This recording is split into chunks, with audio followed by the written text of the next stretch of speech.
If you guys couldn't tell already, this, ladies and gentlemen, is Alex Garland, the writer and director of Ex Machina. Thank you. And so I'm going to ask you a couple questions, answer at will, and then if we have time, maybe I'll open it up for a couple questions from the audience if people have things they'd like to ask Alex.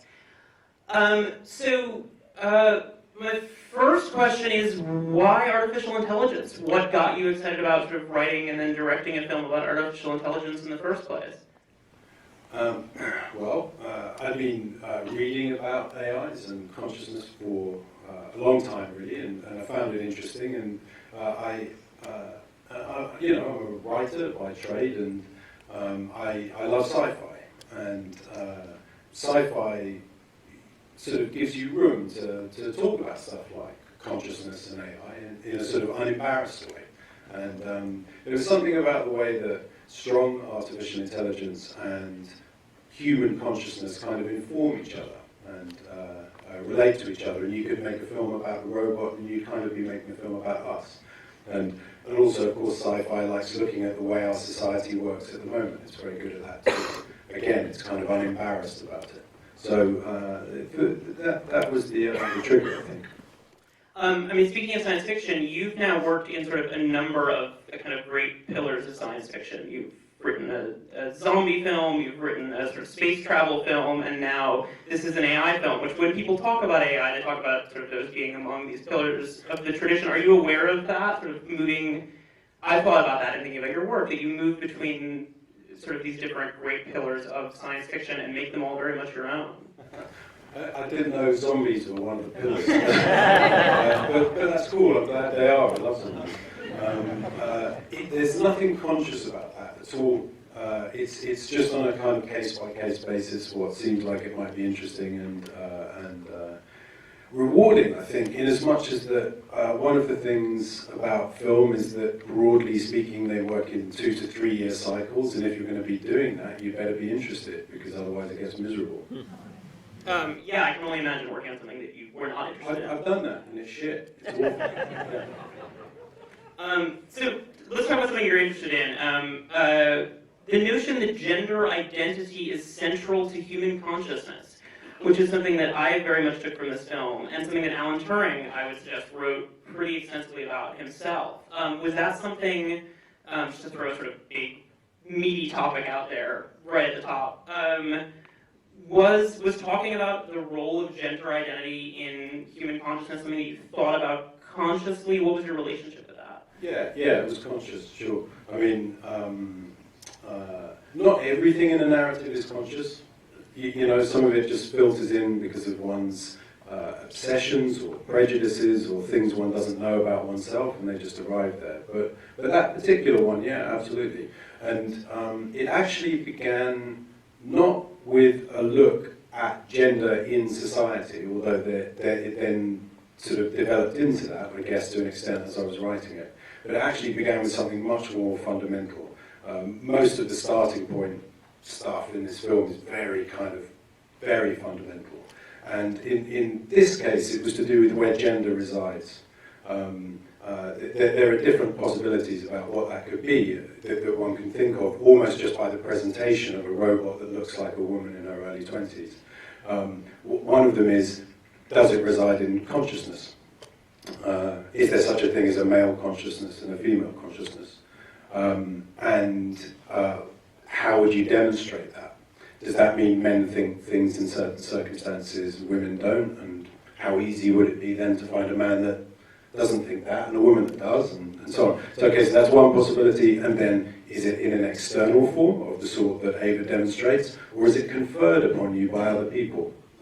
Is it that you live for 10 or 20 years, or however long it is, as a woman, and then you experience the way society treats women, and that is where your gender comes from. So it was really baseline questions. I was trying to figure out, initially, is Ava he, she, or it?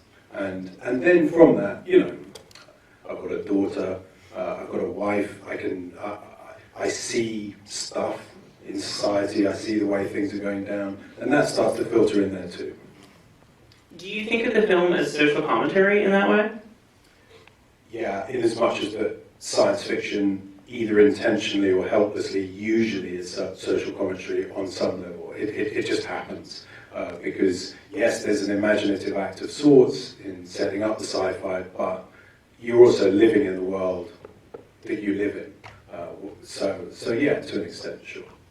I mean, it's funny that when we talk about this film, you've combined these sort of very weighty concepts, such as the ones we were just discussing, into a narrative that is a thriller. Can you talk to me about how important that was to you and some of the techniques that you used as a writer and then a director to take these philosophical, one of the things I love so much about the film is that you take these really weighty metaphysical ideas and sort of fit them into a thrilling narrative. Techniques? Yeah. I don't know. I mean, like the good writing. How do you write so good? Oh, what a nice question. Thank you very much. This is an ideas movie. It's an old-fashioned sci-fi movie in that respect. It has ideas. It proposes questions. Some of the questions it offers an answer. Some of them it doesn't. Maybe because they're unanswerable, or just because I don't know the answer, or whatever it happens to be. But in doing that, you don't want to have a lecture or a diatribe. You want to dramatize it. I actually think if the film functions, the way to make it function is via story and via characters. We're sort of storytelling creatures. That's what we do. And so there's a responsibility. I think there's two responsibilities. You do a film like this. One is to be as thoughtful as you can. If there's ideas, do the best you can. And the other is present it as a narrative. And so, I don't know, then you just work.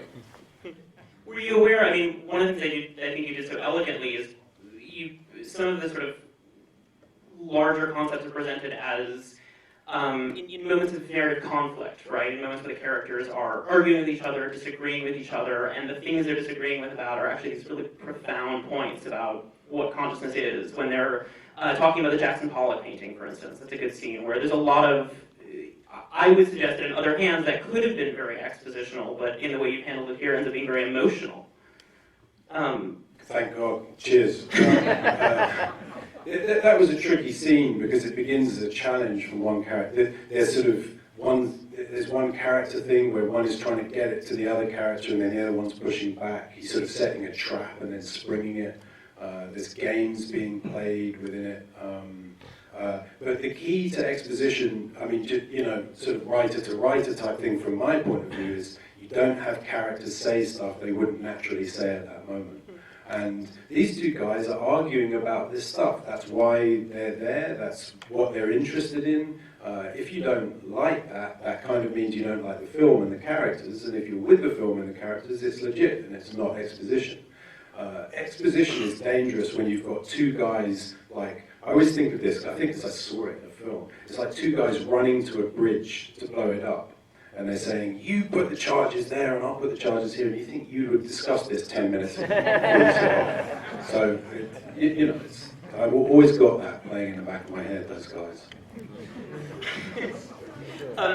So talking about exposition, you've now worked very effectively in novels, screenplays, and now for the first time as the director of the film. Can you talk to me a little bit about how those experiences are different from you and how they've informed each other? Yeah, this is a question that I keep encountering, and it's problematic for me because I end up just repeating myself. But this is the thing: is just to get back into it, I think we sort of overstate the importance of directors. There wasn't a significant difference for me moving from writing to directing. There was virtually no difference. In as much as that, I was working largely with the same group of people. Some people I hadn't worked with, but the experience of standing on a set or being in pre-production or whatever it was of a group of people talking about how to make this film and how to overcome problems and how to do it best. And in other words, what you had was a collaboration between a bunch of people.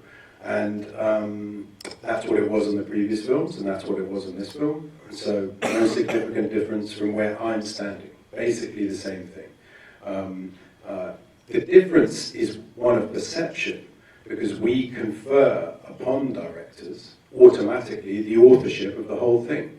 And if you guys have enjoyed this film, which I hope most of you have, a huge amount of what you were responding to was nothing to do with me. It was a very, very brilliant DOP, a very gifted man who makes beautiful images in an instinctive way. And as well as that, stunning sound design, hard to see, in a way you should never really register it that much, but it's so important. And then you just keep going, production designers and people who do the set, so on and so forth. So I'm trying to answer it by ducking the director thing, because I'm frankly bored of it. I've been working film for 15 years, and I'm just sort of tired of this fetishization of directors. Film is collaborative, it's fine, that's a good thing. Well, it's funny, yeah, hearing you say that, I mean, that's nice because I'm a writer too, and that makes me feel special. But aside from that, I mean, when you suggested sort of being a director is a position conferred on you by others, it's like what we were talking about with gender consciousness, right? Sometimes. It depends film by film. Like I said, I've been working in film 15 years. I've worked on many productions, and I've seen a bunch of productions, and it varies. You can have directors who are empowered or disempowered. You can have actors that are running aspects of a shoot. Primacy changes in a production. At a certain point, a writer can have primacy in prep or development. Then it might be a director. Then it might be a producer when the director's cut out of the edit. And there's a whole bunch of different ways of doing it. And actually, many of them are legit. It's about the film. And by the way, I just want to say, because now I'm getting all fucking political about this, but there are directors that would fit the terms that you're talking about. They exist. I think I'm going to say Paul Thomas Anderson, or Coen Brothers, Woody Allen, or maybe Ryan Johnson, who I'm going to meet later. I don't know, because I didn't work on those productions. I'll buy it. I'll completely buy it. All I'm saying is it's not blanket, it's not across the whole board, and it's definitely not me. I like that idea that there's sort of as many different kinds of directors as there are kinds of films. That seems to be sort of what you're getting at. And then speaking about your team, one thing I noticed in particular was this wonderful score, and the way it sort of very delicately moved between these lovely little guitar pieces and sort of throbbing synthesizer work. Can you talk to me about what your conversations were like with your composer, where some of those ideas came from, what that process was like for you? Well, yeah, the composers, there's two guys, Ben and Jeff, and Ben comes from a world of sort of nature documentaries on British television. And Jeff is in a couple of rock bands. One of them is Portishead, and the other one is this band Beak, and I'm obsessed with Beak, like one of my favourite bands. And so Jeff and Ben came on, and what happens sometimes when somebody from outside the industry works on something, and it's often happened in film, particularly with score, I think, is that they haven't had their heart broken in the way that film breaks people's hearts when you work with them. So as a composers, they haven't had the experience of writing a beautiful piece of music for a car chase that then gets destroyed by gear shifts and squealing tires and this kind of thing. So there's this sort of innocence and this left field approach. And, so it gives me the possibility of dropping everything out, say, on a helicopter approach, just have some music and some images. And so working with them was a real delight, because they weren't sort of bedded with the grammar of film, which can be good and also can be bad. Yeah, was that interesting for you, because you've, as you said, worked on so many different productions, to work with people who are coming at the process fresh? Was that invigorating? Was that stressful? No, not stressful. One of the good things about Jeff is, in particular, this Jeff Barrow, is that he's very fierce, and he keeps you honest. So film is almost set up to create compromise in some respects, and so someone like Jeff is a good guy on your side. Easy. So I think if we have a second, if anyone in the audience has any questions, like the man in the hat right there, who's hand shut up right away, you can speak loudly. Why did you have Ava betray Caleb in the film? So the question, if you couldn't hear it, was why did Alex have Ava betray Caleb at the end of the film? this is actually one of the most interesting things for me as a writer, was learning that you offer up half a narrative, and the recipient of the narrative, you, does the other bit. And there is no thing that the narrative is. It's a shifting thing, and it's truly subjective. What you just described was your take, an act of betrayal. I'm allied with Ava. When I wrote this script, I was with Ava. It was all about Ava. I felt it on an emotional level from Ava's perspective. In Ava's perspective, she's a sentient being trapped in a glass box. The glass box has some weird things about it. There's a garden that she can't access behind a glass wall. There's pictures of an outside world, traffic intersections and stuff like that she can't access. There's a chip, there's a crack in the glass that she didn't make, which implies something else was there before her. There's a jailer in this prison. There's a jailer, and he's sinister, and he's predatory, and he's scary. And then there's a jailer's friend, his pal, who may or may not be trustworthy. Now, in those terms, I don't see Ava betraying anyone. I see two machines that feel empathy for each other, support each other, and try to get out of this prison. So all I'm really saying is, you had your version, and I understood it. It was implicit from what you said. You were allied with a young man. I'm not allied with a young man, I'm allied with Ava. So essentially, that's the answer. How about in the white jacket right there? Hi, Mr. Garland. In that sense, every time one of the characters spoke, I allied myself with that character. It's like I kept shifting. And Nathan, I kept feeling as though I'm supposed to hate him, and yet when he said something funny, I agreed with him, and he made me laugh, and I liked him. At the end, I felt really sympathetic toward him. I love his sense of humor. Is that your sense of humor? Because you sound like him a bit. What's your sense of humor, Alex? I'm going to start disco dancing. I could be very careful about what I say now. Defining comedy is always a little bit dangerous. Yeah, no, it's my sense of humour. Yeah, sure. But I kind of like Nathan too, in some respects. I think he's presenting himself as something in order, it's like he's playing a game with this young guy. He's presenting himself as something from which the machine needs to be rescued. And there's a game he's playing, and so early on he deliberately refuses to recognize Caleb's quotes, and then misquotes him back about him being a god and stuff like that. But he's fucking with him. And then later on, Caleb tries another quote, and he goes, yeah, I know what you're talking about, it's Oppenheimer. So he's doing that. The other thing I like about him is that he often sounds like he's saying something very unreasonable. But if you listen to it, in terms of what he's actually saying, it's sometimes like a very uncomfortable truth. And I sort of warm to that. And also he's damaged, and I warm to that too. I feel a bit sad when he gets stabbed, but still I'm mainly with Ava. He was a prick, ultimately. Anything else? The gentleman with here, glasses? Yeah, you've talked a lot about gender. My question's about race. Why did you make Kyoko Japanese?